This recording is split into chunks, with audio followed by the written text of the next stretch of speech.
የሩበን አሞሪም ዩናይትድ በሊጉ ቀላል የሚባለውን ቲም እንግዲህ በኦልድ ትራፎርድ አስተናግዶ ማሸነፍ አልቻለም። ይህ ቲም እንግዲህ ላለፉት 11 ጨዋታዎች ምንም አይነት ነጥብ ያላገኘ 11ዱንም የተሸነፈ ቲም ነበረ።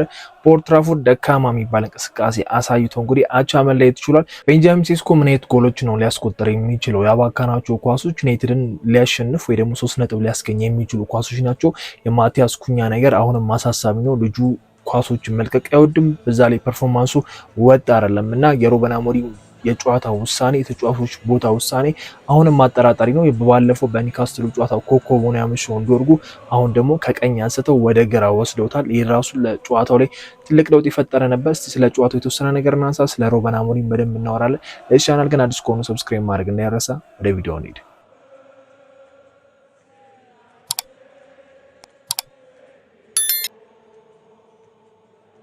በሊጉ 20ኛ ላይ የተቀመጠውና ምንም አይነት ጨዋታ ያላሸነፉት ወልቭሶች እንግዲህ ኦልድ ትራፎርድ መጥተው 1 ነጥብ ይዘው መሄድ ችሏልና ይሄኛው ጨዋታ ስንመለከት ዩናይትድ 1 ነጥብ መውሰዱ ራሱ አንድ ነገር ነው። የነበረው የፈርስት ሃፍም የሰከንድ ሃፍም እንቅስቃሴ በጣም ደካማ ነበረ።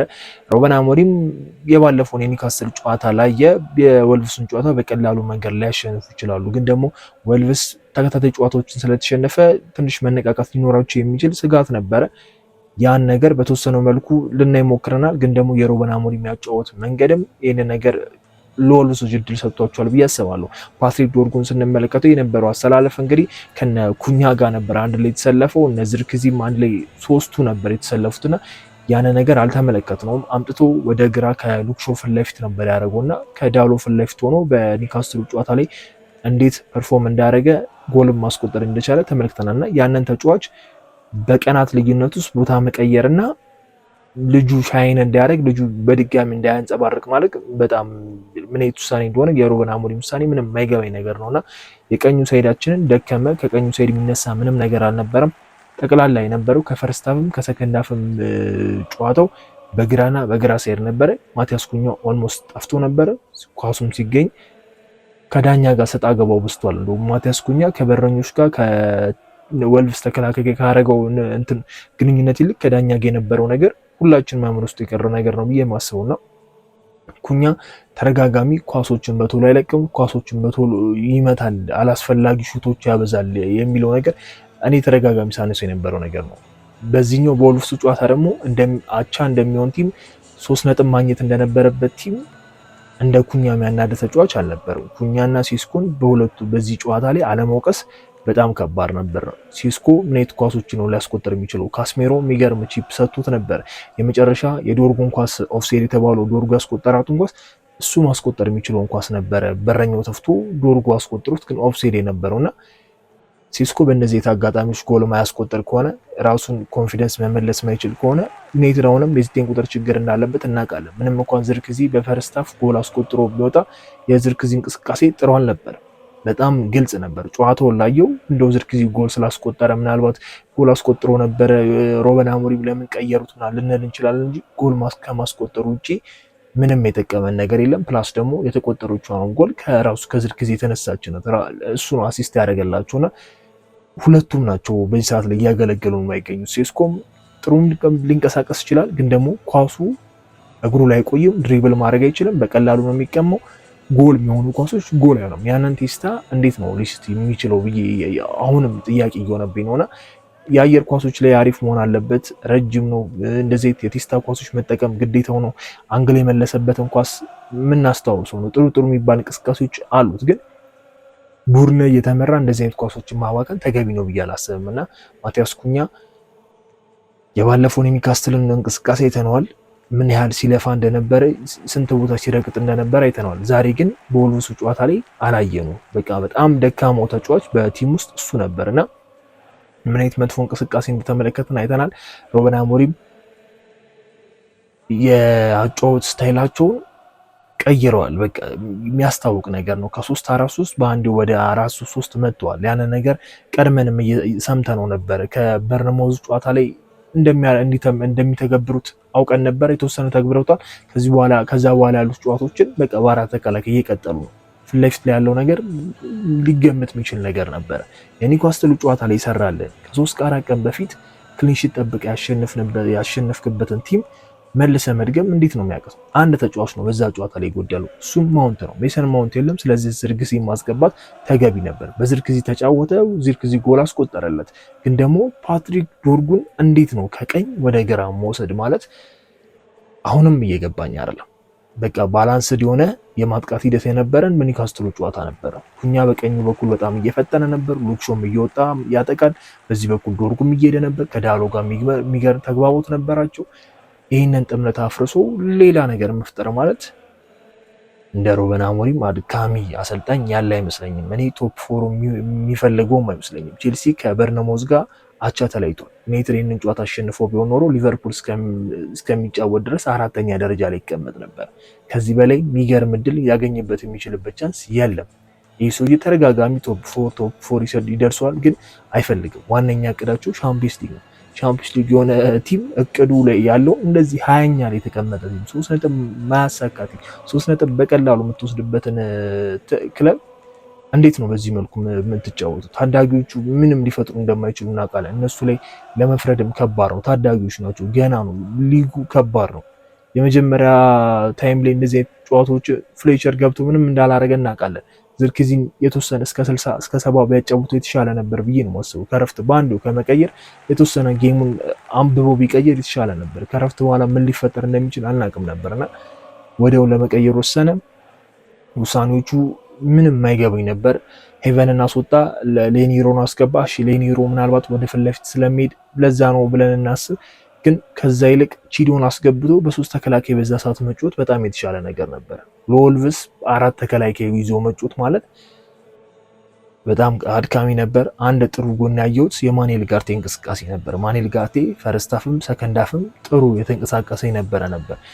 ረጅም ኳሶቹ በጣም አሪፍ ነበር። ከተከላካዮች ጋር ሲጫወት ኳስ ይዞ ሲሄድ ወደ ፊት ለፊት ሲያጠቃ በጣም የተመቸኝ ተጫዋች እሱ ነበር። እንደውም ይሆናል አይደል ማን ኦፍ ዘ ማች የሆነ እንቅስቃሴ ኖሮ ነበር። ዩናይትድ ጎሎችም ያገኛቸውን አጋጣሚ ሴስኮ የሚያገኘውን አጋጣሚ ወደ ጎል ቀይሮት ቢሆን ኖሮ የጋርቴ እንቅስቃሴ የወልቭሱ ጨዋታ ላይ አለማድረግ አንችልም። ምናልባት ሩበን አሞሪም ከካስሜሮ ይልቅ ከኡጋርቴ ይልቅ ካስሜሮን ያስወጣል ብዬ ነበር የጠበቅኩት፣ ግን ቀድሜ ያስወጡት ኡጋርቴ ነው። ኡጋርቴ ለኔ በዚህኛው ጨዋታ ጥሩ ተጫዋች እሱ ነበረ። ሴኒ ላመንስ የሚገራረም ሴፎች ሴቭ አድርጓል። ዩናይትድ ከመሸነፍ ነው የተረፈው። አሁንም ይህ በረኛ ለዩናይትድ ምን ያህል ጠቃሚ በረኛ እንደሆነ ራሱን እያሳየ ነው። ዩናይትድ በስርዓት 2 ጎል ይቆጠርበት ነበር። 3-1 መሸነፍ የሚችልበትን አጋጣሚ ሴኒ ላመንስ ሴቭ አድርጎታል። ያቺ ኮርና በምን አይነት መልኩ ሊመልሶ ይችላል ብዬ አላሰብም እና ኦልሬዲ ተቆጥሮብናል። አሁንም በሊጉ 2 ክሊንሺት ብቻ ነው የጠበቅነው። በዚህኛው ጨዋታ ክሊንሺት እንጠብቃለን ብዬ ገምቼ ነበረ።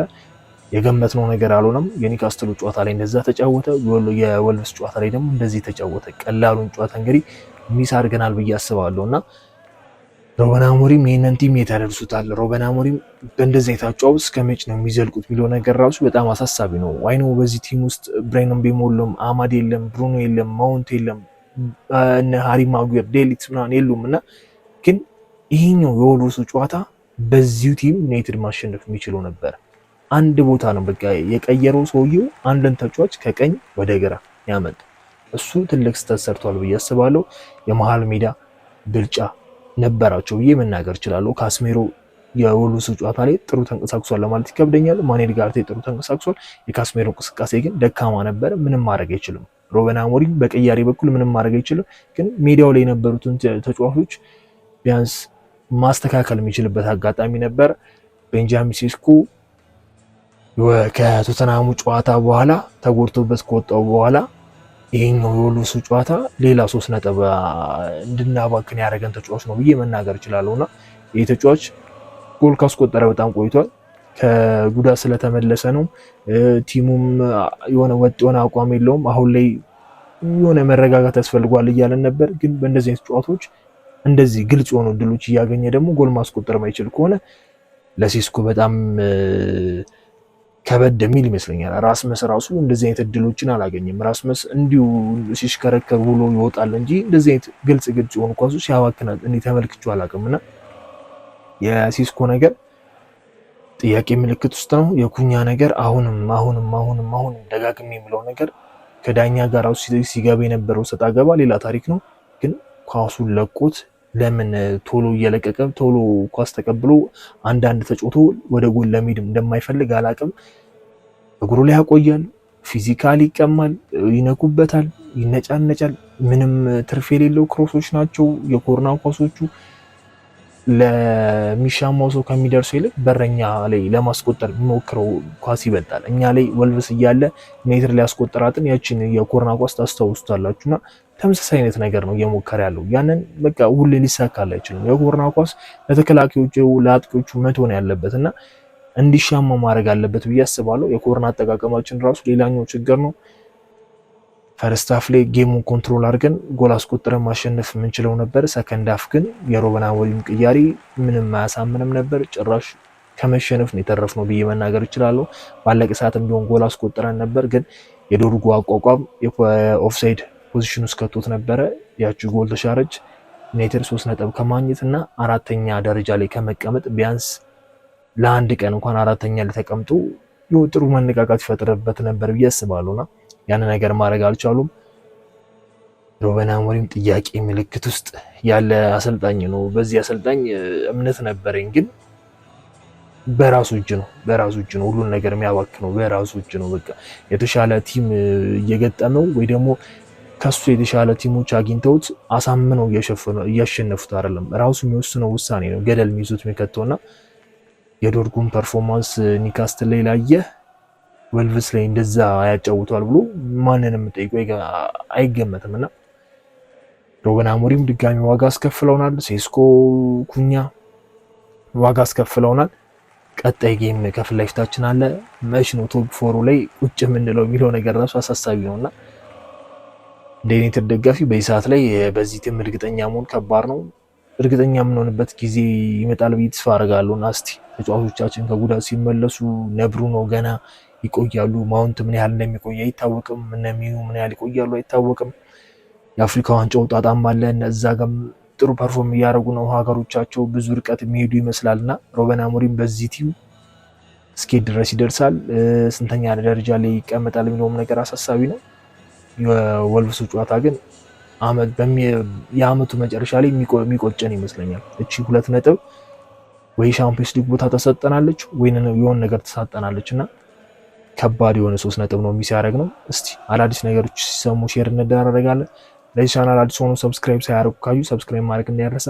በሚቀጥለው ቪዲዮ እንገናኛለን። መቻችሁ ቻው።